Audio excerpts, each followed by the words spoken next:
ஸ்ரீகாந்த் கைதை வந்து நம்ம பார்க்கும்போது அது மேலோட்டமானு எடுத்துக்கலாம், இல்லை ஆழமானு எப்படி வேணாலும் எடுத்துக்கலாம். இந்த பழக்கம் வந்து ரொம்ப காலமாக பலருக்கும் இருக்குது, ஸ்ரீகாந்துக்கு உட்பட. இன்னைக்கு இது எப்படி வந்து ஒரு கைது வரைக்கும் வந்தது அப்படின்னா, 10 லட்ச ரூபா தரணும், அதை கேட்டேன், அதுக்கு பதிலாக இதை கொடுத்தாரு, நான் அதை யூஸ் பண்ணேங்கிறது அந்த பதில் வந்து ஏற்கிற மாதிரி இல்லை. தொடர்ச்சியாக கோலிவுட்ல இருந்து நிறைய நடிகர்கள் சிக்க போகிறாங்க. இல்லை, நம்ம காதுக்கு அந்த மாதிரி தான் தகவல் வந்தது. அவர்கள் சொன்ன பெயர்களெல்லாம் கேட்கும்போது நமக்கு பேரதிர்ச்சியாக இருந்தது. கற்பனைக்கு எட்டாத பெயரெல்லாம். ஓவராக குடிச்சிட்டு கார் விபத்தை ஏற்படுத்திய நடிகர்கள் பல பேரை நம்ம செய்திகளில் பார்த்துருக்கோம். நடிகர் ஜெய் இதே மாதிரி குடிச்சிட்டு கார் ஓட்டிட்டு வந்து போலீஸில் மாட்டி அதெல்லாம் ஒரு வீடியோ வைரலானால நம்ம பார்த்துருக்கோம். பீவாசு பையன் திமிங்கிலத்தை பிடிக்க போய் இப்போ இன்னொரு முதல்ல மாட்டின கதையை இப்போ இவர் இது உள்ளார வந்திருக்காரு. இந்த கேஸ் இதே வேகத்தில் போகுமா அப்படிங்கிறது நம்மளால் சொல்ல முடியல, அல்லது சொல்ல வேணான்னு நினைக்கிறேன்னு கூட நீங்கள் வச்சுக்கலாம். ஏன்னா இப்போ இவரை பிடிச்சி போகும்போது இப்போ நீங்கள் சொல்கிறீங்க கழுகு நடிகர் கிருஷ்ணாவுடைய பேர் அடிப்படுது, அதே நேரம் வேறு ஒரு பிரபலத்தினுடைய பெயர் அடிபட்டுச்சுன்னா அந்த செய்தி வெளியில் வந்திருக்குமா? நிச்சயமாக வராது. அப்போ அந்த வழக்கு எதை நோக்கி போகும், எந்த அளவுக்கு நியாயமாக நடக்கும் அப்படிங்கிற கேள்விகள்லாம் இருக்குல்ல. அதனால் இது எப்படி போகுதுங்கிறத பொறுத்து தான் நம்ம சொல்ல முடியும்.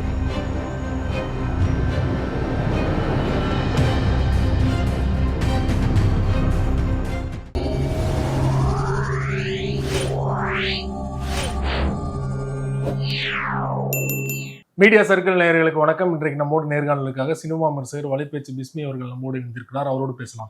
வணக்கம் சார். வணக்கம். நடிகர் ஸ்ரீகாந்த் நேற்று இரவு போதைப் பொருள் பயன்படுத்திய வழக்கில் கைது செய்யப்பட்டிருக்கிறார். உடனடியாக புழல் சிறையிலே அடைக்கப்பட்டிருக்கிறார். அவர் சொல்லும்போது, தயாரிப்பாளராக அறிமுகமாகிய அதிமுக முன்னாள் நிர்வாகி பிரசாத் அப்படிங்கிறவர் 10 லட்ச ரூபாய் எனக்கு பாக்கி வச்சிருந்தாரு, அந்த பாக்கியை வந்து கொக்கையும் கொடுத்து என்னை பழக்கப்படுத்திட்டாரு அப்படின்னு வந்து அவர் தரப்புல இருந்து ஸ்டேட்மெண்ட் சொல்லியிருக்காரு. மன்னிப்பும் கேட்டிருக்காரு. எப்படி சார் பார்க்குறீங்க? இல்லை, தமிழ் சினிமா துறையில் இந்த போதை கலாச்சாரம் இருக்குங்கிறது நீண்ட காலமாகவே நம்ம அறிந்த தகவல் தான். பல சோர்ஸில் வந்து நமக்கு அப்படி ஒரு தகவல் வந்தது. மற்ற சினிமா துறை கேரளா, ஆந்திராவில் இதே மாதிரியான ஒரு விஷயங்கள் ரொம்ப காலமாக இருக்குது. அதே மாதிரி இங்கேயும் வந்து பல நடிகர்கள் இந்த பழக்கத்துக்கு ஆட்பட்டிருக்காங்கங்கிற மாதிரி செய்திகள்லாம் வந்தது. பட் அந்த விஷயத்தில் ஸ்ரீகாந்த் கைது செய்யப்பட்டது உண்மையிலேயே எனக்கு பேர் அதிர்ச்சி தான். என்னென்னா, இந்த நடிகர் அந்த நடிகருங்கிற மாதிரியான காசிப்லாம் நம்ம காதில் வந்தாலும் அடிபடாத பேர் வந்து ஸ்ரீகாந்த். அது இல்லாமல் தனிப்பட்ட முறையில் நமக்கு ஸ்ரீகாந்த் நல்லாவே தெரியும். கொஞ்சம் ஒரு மென்மையான ஒரு கேரக்டர் அவர். இன்னொன்று, அவருக்கு நமக்கு தெரிந்து வந்து ஒரு பெரிய இந்த மாதிரியான கெட்ட சகவாசம்லாம் இருந்ததா தெரியல. பட் அவர் இப்படி ஒரு பழக்கத்தில் இருந்தார் அப்படின்னு கைது செய்யப்பட்டது உண்மையிலே பேரதிர்ச்சியாக இருக்குது. அதுக்கப்புறம் அவருக்கு இந்த தொடர்பு எப்படி கிடைச்சது அப்படின்னா, நீங்கள் கேட்ட மாதிரி வந்து அவரை வைத்து ஒரு படம் எடுத்த ஒரு தயாரிப்பாளர் மூலமாக இந்த பழக்கம் வந்ததாக சொல்லியிருக்காங்க. பட் அந்த பதில் வந்து ஒரு ஏற்புடையதில்லை. பொதுவாகவே சினிமாவில் பார்த்தீங்க அப்படின்னா, ஒரு நடிகருக்கு பேசப்படுகிற சம்பளத்தை ஒரு தயாரிப்பாளர் முழுசாக கொடுத்தார் அப்படின்னு நீங்கள் சொல்லவே முடியாது. அது வந்து ரொம்ப ஒரு அபூர்வமான விஷயமாக தான் இருக்கும். ஒரு 5 கோடி சம்பளம் பேசுவாங்க, கடைசி நேரத்தில் பார்த்தீங்கன்னா ஒரு 2 கோடியை குறைச்சிருவாங்க. 1 கோடி சம்பளம் பேசுவாங்க, 50 லட்சத்தை குறைச்சிருவாங்க. ஸோ இது வந்து கிட்டத்தட்ட எல்லா ஹீரோக்களுக்குமே நேர்கிற விஷயம்தான். ஸ்ரீகாந்துக்கும் நிறைய படங்கள்ல இப்படி நடந்திருக்கும். ஸோ அப்படி இருக்கும்போது ஒருத்தர் 10 லட்ச ரூபா தரணும், அதை கேட்டேன், அதுக்கு பதிலாக இதை கொடுத்தாரு, நான் அதை யூஸ் பண்ணேங்கிறது அந்த பதில் வந்து ஏற்கிற மாதிரி இல்லை. பட் இந்த விஷயத்தில் ஸ்ரீகாந்த் மீது தவறு இருந்தால் அவர் கண்டிப்பாக அந்த தண்டனையை எதிர்கொண்டு தான் ஆகணும். ஸ்ரீகாந்தோட சேர்ந்து கிருஷ்ணா அப்படிங்கிற நடிகர், விஷ்ணுவர்தன் அவரோட தம்பி, அவர் பேர் அடிபடுது. அதையும் தாண்டி தொடர்ச்சியாக கோலிவுட்ல இருந்து நிறைய நடிகர்கள் சிக்க போறாங்க அப்படின்னு எதிர்பார்க்கப்படுறதா சொல்லப்படுது இல்லையா? இல்லை, நம்ம காதுக்கு அந்த மாதிரி தான் தகவல் வந்தது. அவர்கள் சொன்ன பெயர்களெல்லாம் கேட்கும்போது நமக்கு பேரதிர்ச்சியாக இருந்தது.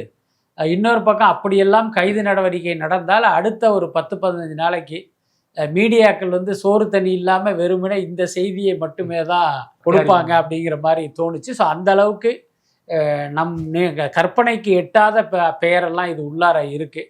பட் யாராக இருந்தாலும் சரி, நீங்கள் செலிபிரிட்டி அப்படிங்கிறதுனால நீங்கள் சட்டத்துக்கு அப்பாற்பட்டவர்கள்லாம் கிடையாது. ஒரு தவறை ஒரு சாமானியன் செய்திருந்து அவனுக்கு என்ன தண்டனை கிடைக்குமோ அந்த தண்டனை தான் செலிபிரிட்டிகள் தவறு செய்தாலும். அதில் எந்த மாற்றமும் இல்லை. அதே நேரம் அவர்கள் உண்மையிலேயே தவறு செய்தார்களா அப்படிங்கிறத ஆதாரத்தோடு தெரிந்து கொண்டு அவர்கள் மீது நடவடிக்கை எடுக்கணும். அதுதான் ரொம்ப முக்கியமான விஷயம். பட் நான் ஏற்கனவே சொன்ன மாதிரி பல பெயர்கள் நம் காதுக்கு வந்தாலும் அதை அவசரப்பட்டு ஒரு பரபரப்புக்காக நம்ம அதை வெளியில் பேசுகிறது வந்து ஒரு சரியான விஷயமாக இருக்காதுன்னு நினைக்கிறேன். கோர்ட்லேயே பார்த்தீங்கன்னா இவரே ஒத்துக்கிட்டாரு, வெளிப்படையாக சொல்லிட்டாரு, அவர் தான் எனக்கு கொடுத்து பழக்கப்படுத்தினாரு, அதனால தான் வந்து தெரியாமல் அந்த பழக்கத்தில் உள்ள போய் மாட்டிக்கிட்டேன்னு சொல்கிறார் இல்லையா. கிட்டத்தட்ட 10 ஆண்டுகள் வரை அவருக்கு சிறை தண்டனை கிடைக்கலாம் அப்படின்லாம் சொல்லப்படுது. உண்மைதானா சார்?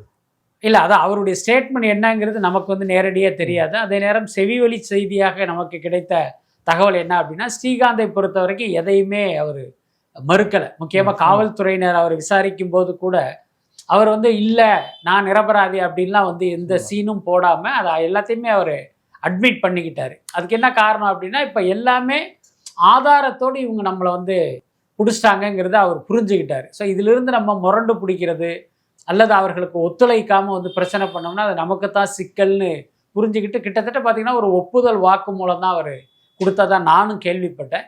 அதே நேரம் என்னென்னா, நான் தப்பு பண்ணிட்டேன், என்னை மன்னிச்சிடுங்க, எனக்கு குழந்தைங்க இருக்குது, அவங்க எதிர்காலம் இருக்குது அப்படின்லாம் ஒரு கோரிக்கை வச்சாராம். ஆனால் சட்டத்துக்கு வந்து அது போன்ற கருணை எல்லாம் கிடையாது. அது நம்ம பல வழக்குகளில் நம்ம பார்த்துருக்கோம். கிட்டத்தட்ட ஸ்ரீகாந்த் வழக்கிலும் சட்டம் தன் கடமையை செய்யும் அப்படின்னு தான் நான் நினைக்கிறேன். ஏன்னா இவர் நான் திருந்திட்டேன், தெரியாமல் பண்ணிட்டேன், எனக்கு 10 லட்சம் கேட்டேன், எனக்கு இது மாதிரி பழக்கப்படுத்திட்டாங்க அப்படின்னு சொல்கிறதெல்லாம் இவர் மீது ஒரு அனுதாபத்தை ஏற்படுத்த உதவுமே தவிர இந்த வழக்கில் இருந்து அவர் விடுவிப்பதற்கு அல்லது விடுதலை செய்வதற்கு உதவாது அப்படின்னு தான் நான் நினைக்கிறேன். பொதுவாகவே இந்த கொக்கைன் பழக்கம், போதை பழக்கம் அப்படிங்கிறது இப்போது மட்டும் இல்லை, கடந்த சில ஆண்டுகளாகவே கோலிவுட்ல நிறைய இருக்குது அப்படின்னு வந்து செவி வழி செய்தியாக கேட்டுக்கிட்டு இருக்கோம் இல்லையா. ஸோ ஸ்ரீகாந்த் கைது வரைக்கும் போறாருன்னா அதுக்கு பின்னணியில் என்ன இருக்குன்னு நினைக்கிறீங்க? இல்லை, இந்த ஸ்ரீகாந்த் கைதை வந்து நம்ம பார்க்கும்போது அது மேலோட்டமானு எடுத்துக்கலாம், இல்லை ஆழமானு எப்படி வேணாலும் எடுத்துக்கலாம். இந்த பழக்கம் வந்து ரொம்ப காலமாக பலருக்கும் இருக்குது, ஸ்ரீகாந்துக்கு உட்பட. இன்னைக்கு இது எப்படி வந்து ஒரு கைது வரைக்கும் வந்தது அப்படின்னா அந்த அதிமுக பிரமுகர் பிரசாத். ஸோ இப்போ அவருக்கு விரிக்கப்பட்ட வலையில் ஸ்ரீகாந்த் விழுந்திருக்கார் அப்படின்னு தான் நான் நினைக்கிறேன். ஸ்ரீகாந்த் மட்டும் இல்லை, வேறு பலரும் விழுவதற்கும் இந்த நபர் தான் காரணமாக இருக்கார். உங்களுக்கு ஏற்கனவே தெரியும், அந்த பிரசாத் ஏற்கனவே ஒரு நட்சத்திர விடுதியில் வந்து ஒரு பிரச்சனை நடந்தது, நீங்கள் கூட கேள்விப்பட்டிருப்பீங்க. ஒரு ரெஸ்டாரண்ட்டுடைய ஓனர் அதில் சம்மந்தப்பட்டிருக்காரு. அப்புறம் அஜய் வாண்டையார் அப்படிங்கிற இன்னொரு பெயரும் அடிப்பட்டது. இவங்க எல்லாருமே எடப்பாடியை வந்து எனி டைம் சந்திக்கிற அளவுக்கு அந்த அதிமுக மேலிடத்தோடு ரொம்ப ரொம்ப நெருக்கமாக இருந்தாங்க, ரொம்ப செல்வாக்கான ஆட்களாக இருந்தாங்க. எடப்பாடியுடைய மகன் மிதுனுக்கு வந்து ரொம்ப நெருக்கமான நண்பர்கள் அப்படின்லாம் நம்ம பத்திரிகை செய்திகள்லாம் படிச்சுக்கிட்டு இருக்கோம். ஸோ அதிமுகவோடு அவ்வளவு நெருக்கமாக இவர்கள் இருப்பதால் ஒருவேளை இந்த நடவடிக்கைகள் எல்லாமே அதிமுகவுக்கு ஒரு நெருக்கடியை கொடுக்கணும், ஒரு சிக்கலை கொடுக்கணும் அப்படிங்கிற நோக்கத்தில் கூட இந்த நடவடிக்கைகள்லாம் எடுக்கப்பட்டிருக்கலாம் அப்படின்னு தான் நான் நினைக்கிறேன். ஒரு காலகட்டத்தில் ஸ்ரீகாந்த் அவர்கள் வந்து ஒரு முன்னணி நடிகராக வலம் வந்தார். இடையில அவருடைய கல்யாணத்தில் ஒரு சின்ன சர்க்கிள், அதில் வந்து பின்னடைவாக கருதப்பட்டாலும் அது நண்பன் படம் மூலமாக கம்பேக் கொடுத்துருவார் அப்படின்னு எதிர்பார்த்தாங்க. ஆனால் அந்த படத்துக்கு அப்புறம் பார்த்தீங்கன்னா பெரிய அளவில் அவருக்கு வாய்ப்பு இல்லை. சமீபத்தில் அவர் நடித்த படம் கூட வந்து ரொம்ப ட்ரால் செய்யப்பட்டாங்க.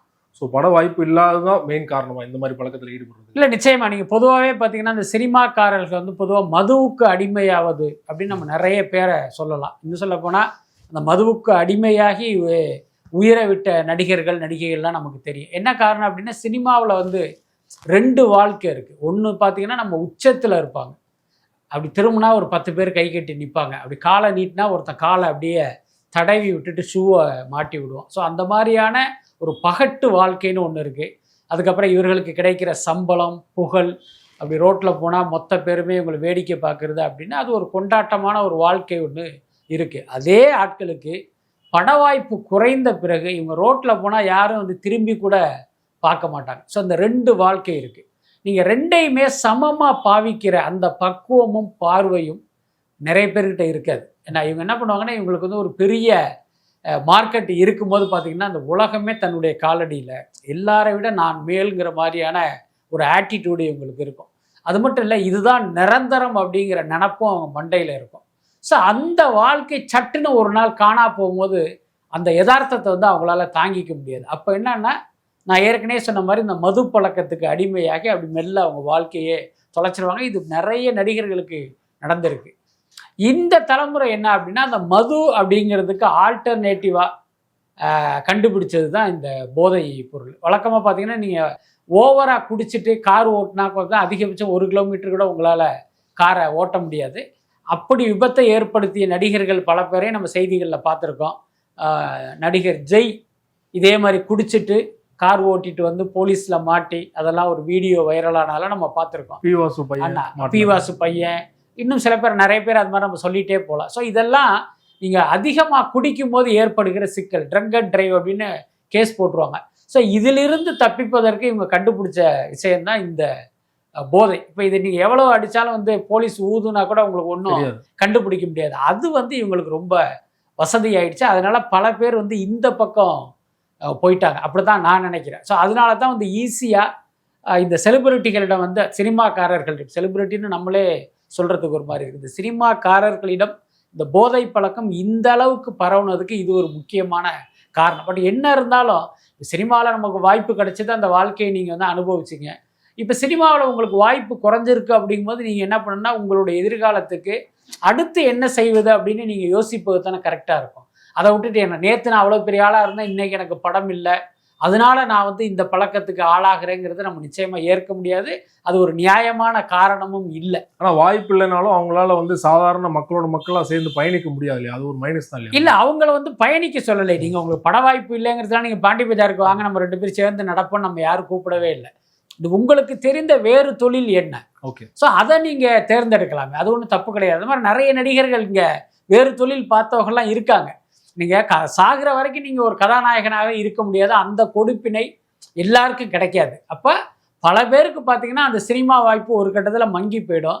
அப்போ அவங்க அடுத்த வேலையை நோக்கி போயிடுவாங்க. அது சினிமா சார்ந்தோ சினிமா சாராத ஒரு தொழிலையே அவங்க வந்து எடுத்துகிட்டு போயிடுவாங்க.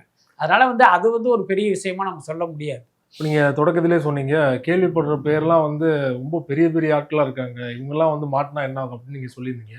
ஸோ அப்படி அவங்கெல்லாம் வந்து இந்த வலைக்குள்ளே சிக்கும் போது அதெல்லாம் அடுத்த கட்டத்துக்கு போகும்னு நினைக்கிறீங்களா இந்த இன்வெஸ்டிகேஷன்லாம்? இல்லை, தெரியுமில்ல, இங்கே நம்ம இந்தியாவை பொறுத்த வரைக்கும் சட்டமும் நீதி நியாயம் எல்லாமே 2 மாதிரி தான் இருக்குது.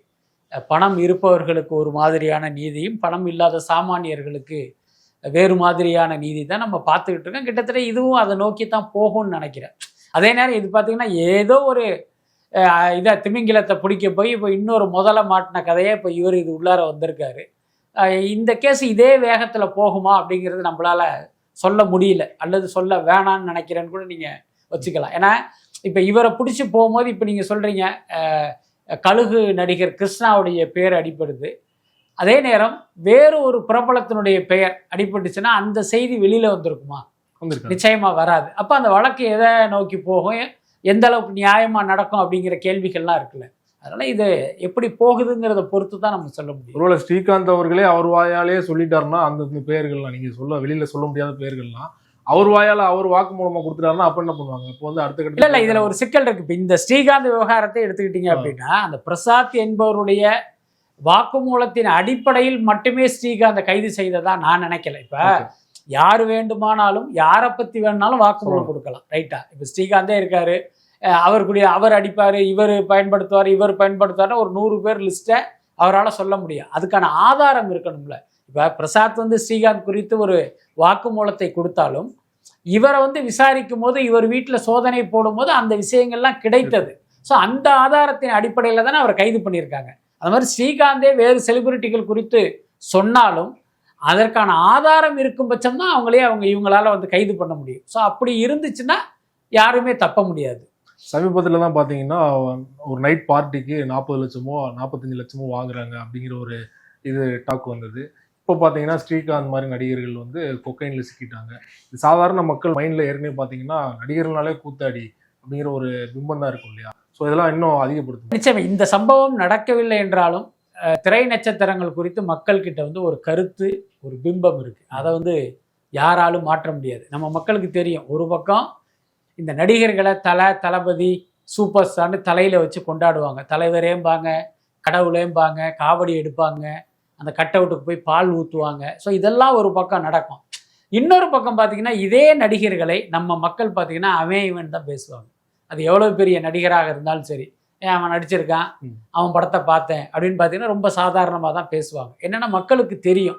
அதுக்கப்புறம் பார்த்திங்கன்னா இன்றைக்கு இவர்கள் எந்த மாதிரியான ஒரு வாழ்க்கையை வாழ்ந்துக்கிட்டு இருக்காங்கிறது மக்களுக்கு தெரியும். அதனால் இந்த சம்பவம் நடக்கவில்லை என்றாலும் சினிமாக்காரர்கள் குறித்த மக்களுடைய மதிப்பீடுங்கிறது அது எப்பயுமே ஒரே மாதிரி தான், அது மாறாது. நீங்களே வந்து ஸ்ரீகாந்த் அவருடைய ஆரம்ப காலத்துலேருந்து உங்களுக்கு தெரியும் இல்லையா? ஆரம்ப காலத்தில் அவருடைய கேரக்டர் எப்படி சார்? இல்லை, நான் பார்த்த வரையில் பழகிய வகையில் பார்த்திங்கன்னா ரொம்ப ரொம்ப மென்மையான ஒரு கேரக்டர் ஸ்ரீகாந்த். ஸ்ரீகாந்தை மட்டும் இல்லை, அவருடைய அப்பா, அம்மா, அந்த குடும்பத்தையே நமக்கு தெரியும். இன்னும் சொல்லப்போனால் அவர் வந்து ஒரு ஆச்சாரமான பிராமண குடும்பத்தை சேர்ந்த ஒருத்தர். அவங்க அப்பா வந்து ஏதோ வங்கியில் பணியாற்றி ஓய்வு பெற்ற ஒருத்தர். இப்போ வந்து திருப்பதியில் தான் அவங்க இருக்காங்க. நாங்கள் சமீபத்தில் நண்பர்களோடு திருப்பதி போகும்போது அவர் வீட்டிலேயே போய் அவரை மீட் பண்ணோம். ஏன்னா இங்கே ஸ்ரீகாந்தோடைய அப்பாவாக நமக்கு அறிமுகமாகும் போது இவர் வந்து ஒரு பத்திரிகையாளர், இவர் நம்ம பையனுக்கு வந்து ஒரு பப்ளிசிட்டி கொடுப்பாரு அப்படிங்கிற அந்த எதிர்பார்ப்போடு நம்மகிட்ட அவர் பழக மாட்டார். நீங்கள் அவர் நம்மகிட்ட பழகும் போதே அவ்வளவு அன்போடு அவ்வளவு மரியாதையோடு நம்மகிட்ட பழகுவார். இப்போ வயோதிகம் காரணமாக அவர் அங்கே இருக்கார். சரி, அவர் எப்படி இருக்கார் பார்ப்போமே அப்படின்ட்டு எங்கள் வலைபேச்சு டீமே நாங்கள் அவரை போய் மீட் பண்ணோம். ஸோ பார்த்தீங்கன்னா அவ்வளவு பாசத்தோடு அவர் பழகினார். எதுக்கு சொல்ல வரேன் அப்படின்னா, ஸ்ரீகாந்தோடைய குடும்பத்தை பொறுத்த வரைக்கும் ஒரு ஆச்சாரமான குடும்பம், அதுதான் உண்மையான விஷயம்.